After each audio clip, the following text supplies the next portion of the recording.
Hello there, good evening indeed, and many thanks for joining us here on Rwanda Television News. We do hope you had yourselves a productive day. And now, this is what makes our top stories tonight.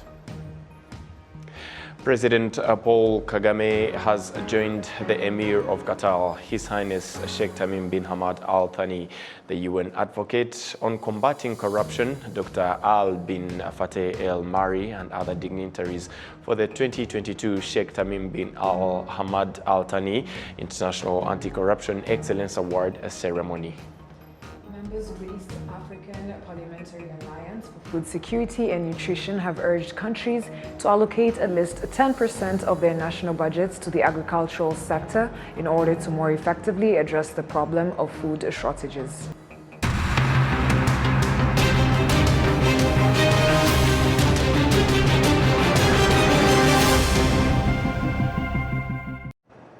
We are very glad to have you join us on Rwanda Television tonight. My name is Sam Kalisa, and with my colleague Martina Avera. How are you, Martina? I'm very good. How are you? Very great. Okay. And as we kick off tonight's edition, President Paul Kagame has joined the Emir of Qatar, His Highness Sheikh Tamim bin Hamad Al Thani, the UN advocate on combating corruption, Dr. Al bin Fateh Al Mari, and other dignitaries for the 2022 Sheikh Tamim bin Hamad Al Thani International Anti-Corruption Excellence Award ceremony. Sergeant Nore kicks us off tonight with this report. The ceremony was organized by Qatar and the United Nations Office on Drugs and Crime.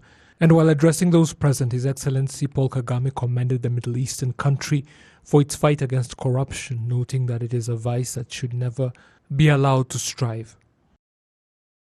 This fight against corruption is a forever one and requires endless effort.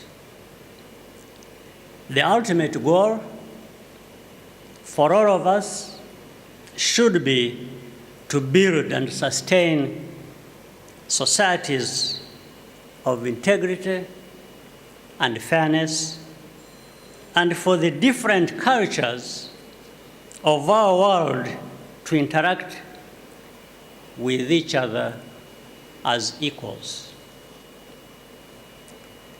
That is the spirit embodied here, and once again, I commend His Highness for supporting the broader fight against corruption and for hosting the world in this extraordinary country.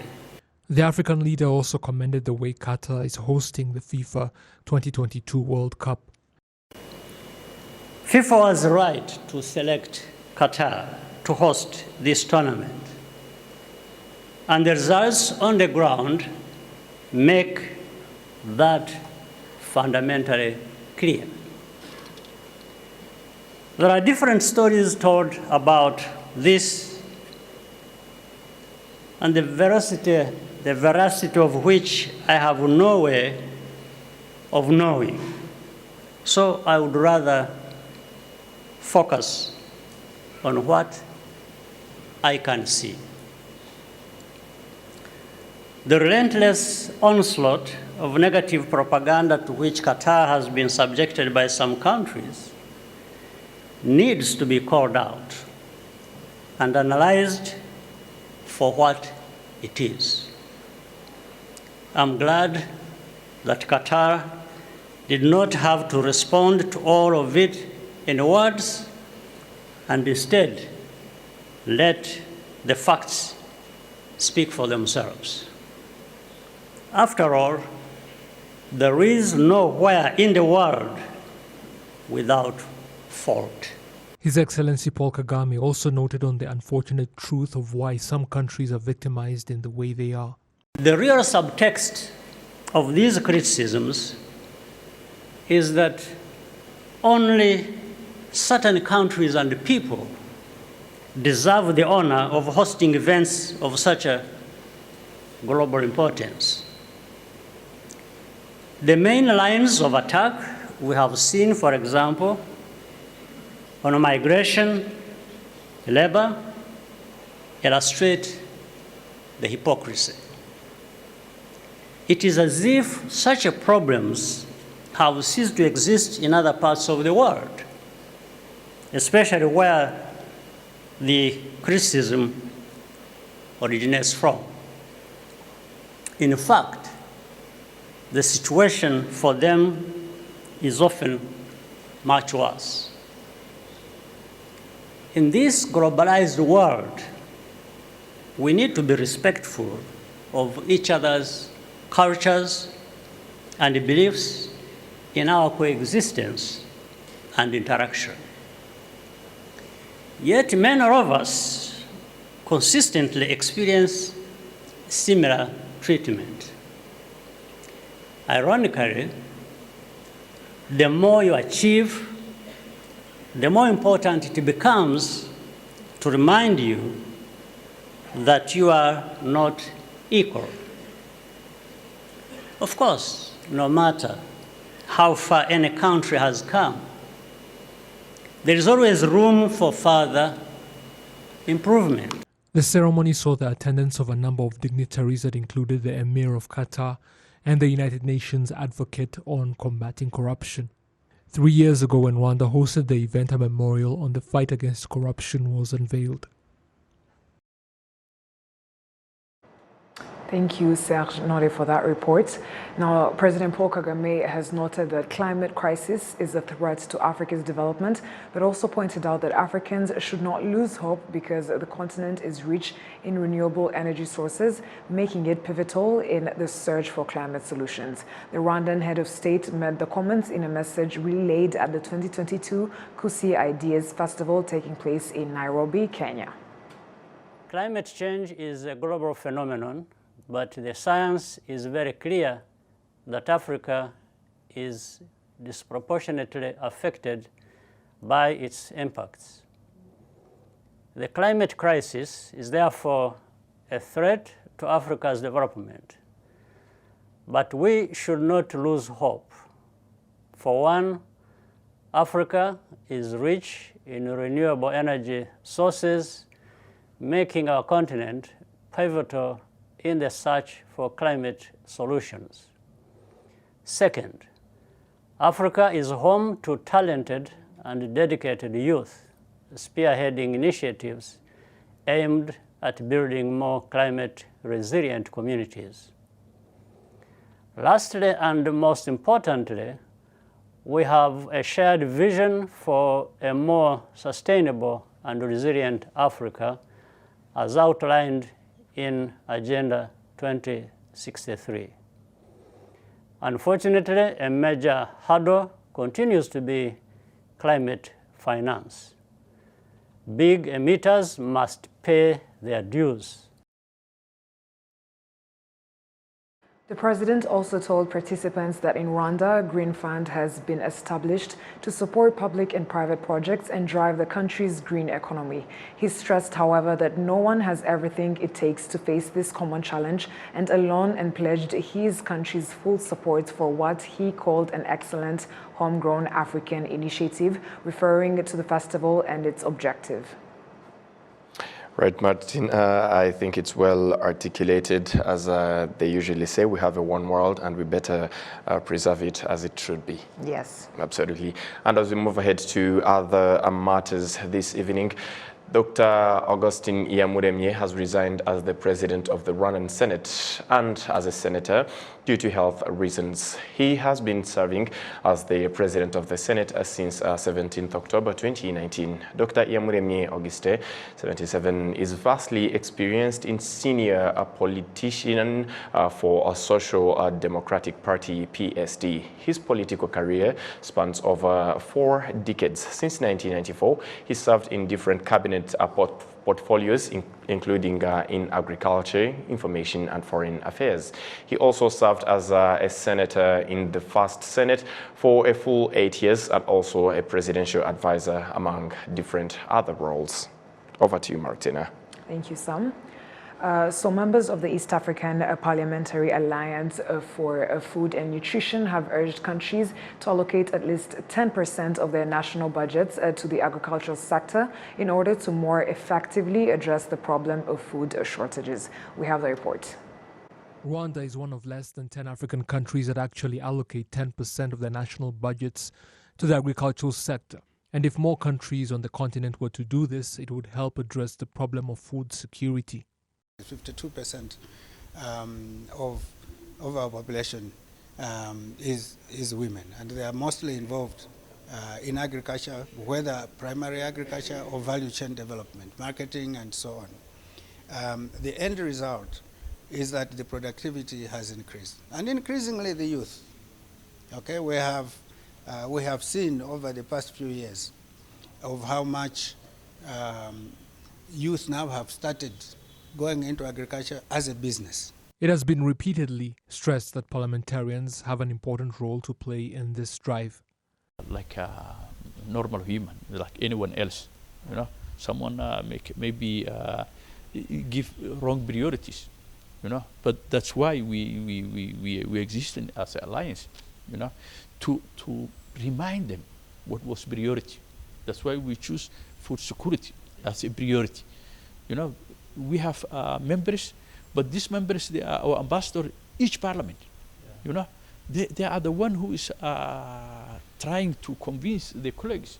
You know, the parliamentarians, they have lunch together for other reason. They are standing committee. They have friends. They are political parties. All those where they are our ambassador to take this message, and everyone is gaining. If your constituency is to become zero hunger, you are a hero. Isn't it? Yes. That's what we are trying to do. Cooperation between African countries in tackling the problem of food shortages has also been emphasized. First of all, we have to move from subsistence farming to a modern and transformed agriculture. Our countries need to reconsider the budgets allocated to research and technologies, invest more in climate-smart technologies in collaboration with regional institutions and development partners, as well as the private sector. Most importantly, we need to trade more with each other. Half of all people faced with food shortages in sub-Saharan Africa are found in the 11 countries that make up Eastern Africa, with 130 million unable to get sufficient quantities of food to satisfy them, and 87.4% not eating balanced diets. Up to 20 million children in the region under the age of 5 are stunted. Moving on to different matters, the elderly survivors, locally known as Inhwaza, who live in Imhingazima Model Village in Huye district, say that being visited by different people relieves them from being bound to the old history of the 1994 genocide that was perpetrated against the Tutsi. It was a joy as members of our Unity Club in Rwanda on Thursday joined them to share and celebrate the Christmas as well as the New Year. We have the report. The elderly survivors who live in the Imhingazima Model Village in Huye district interacted in dance with the visitors from Unity Club in Rwanda who visited them to share and celebrate with them the Christmas and New Year. They brought them basic needs like clothes, food and beddings. Despite that, the 1994 genocide against the Tutsi took the entire family members of Muhungwanjeyo Esperance. Being visited by different people strengthens her. nk'abana banjye uburyo nababuze mu kigero bari bagezemo njya kubona nkabona haje abari mu kigero cyabo abaciye I always receive visitors who are of the same age as my children will have been. That makes me very happy. I always say maybe they are of the same age wherever they are right now. n'abasore n'inkumi gutyo gusanga ndishimye nyine. They express their gratitude to everyone who cares about them, but especially the country's leadership. Kagame niruhumuriza abaduhumurije yagihinguka ati banyarwanda mwese nje kubavura. President Kagame is a relief to all Rwandans. He helped us heal from the tragedy that we went through of losing our children, parents and families. We thank him. May he receive peace and luck and many blessings of all sorts. n'inka n'abantu. At the end of every year, Unity Club in Rwanda visits the elderly survivors in Hwaza who live in Impinganzima villages. The Minister of National Unity and Civic Engagement, Dr. Bizimana Jean Damascene, noted that these model villages indicate that even after the genocide against the Tutsi in Rwanda, life continued. These model villages are signs of life. They are a sign of resilience. Resilience that after the dark history, like the 1994 genocide against the Tutsi, life can continue. Life continued because of the good leadership of His Excellency President Paul Kagame, who led the liberation struggle to stop the genocide, and now the country continues its development agenda. The Impingazima Model Village in Huye district is home to 99 elders, including 7 old men and 92 old women. After the Huye district, these activities will continue in other Impingazima Model villages in Nyanza, Bugesera, and Rusizi districts. The Unity Club in Rwanda aims to continue building the unity of Rwandans. It was founded in 1996 and is made up of government officials and former government officials and their spouses. Karongi District's community health workers say that the trainings they are receiving to monitor the health of mothers who are expecting and that of the child until the birth will help them to reduce the number of deaths of mothers who die during childbirth and children who die after being birthed. We have the report. Usually, out of 4 community health workers living in Karongi, only one of them was responsible for monitoring the health of the expecting mother and their child, and others also had other duties assigned to them. But now, this is going to change due to the fact that the community health workers will be trained on 14 duties, including taking care of the health of expecting mothers and their babies. We didn't know much about the health of expecting mothers and the babies they are carrying, but now we are learning a lot. We are now going to cooperate and make sure we apply what we have learned. It is good news for expecting mothers who say that monitoring them at home will reduce the number of visits to the hospital, especially those who come from afar. This is Mukanda Isenga Donatil from Rubengera sector, who says that it takes her an hour to walk to get to the hospital and that once she nears her delivery, she will not be able to walk anymore. We really find it hard to travel the long distance, especially when one is pregnant. If the community health workers find us at home, they would provide the needed care without us having to come all the way to health centers. At the Rubengera Health Center and the Bubazi Health Center in Karongi District, the community health workers were trained on 14 tasks. Each of them will be able to do well. Today, we found them being taught the lesson of taking care of the expecting mothers and the child they are pregnant with. They will finish this training knowing the work that awaits them, as explained by Nyiramana Epiphany, one of the people providing the trainings. Namara kugira ubumenyi ngiro n'imyitwarire. When they are fully equipped with the standardized knowledge of the care they are to provide, it will enable them to contribute to the reduction of deaths derived from childbirth. Using statistics, Dr. Anise Nzabonima, an employee of UNFPA, which sponsored this training and usually supports the activities of community health workers, announced that the knowledge that community health workers are receiving is at a high level and will increase the cooperation in caring for the health of expecting mothers and their babies. Ku bagore ibihumbi 100 by'abana bazima hashobora kubonekaho abagore 203. From 100,000 women who has given birth, it's possible that 203 of them can succumb to death during childbirth. That is why these trainings are important, so that the number of deaths can reduce from such a high number. This is how we'll put into practice the agenda of Benisante, when no mother should lose her life while giving birth. Azatuma abajyana mu buzima aho batuye ku midugudu. There are more than 2,100 community health workers in Karongi district. These trainings will also be given to those in Musanze district as an attempt to see how it will go, so that it can be extended to community health workers through the country.